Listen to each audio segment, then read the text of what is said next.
of NOAA Weather Radio's warning device. Warning potentially dangerous weather situations. Specially built receivers are automatically activated to warn of impending hazards. When there is a threat of or existing severe weather, NOAA Weather Radio's warning device. During potentially dangerous weather situations, specially built receivers are automatically activated to warn of impending hazards. When there is a threat of or existing severe weather, the test is postponed until the first available weather day. Reception of this broadcast and the warning alarm will vary at any given location.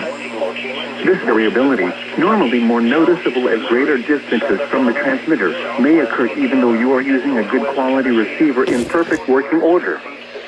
The warning alarm will be activated for warnings in selected watches. We now return to our regular programming. And Northwest Tennessee. This concludes this test of NOAA Weather Radio's warning device. We now return to our regular programming.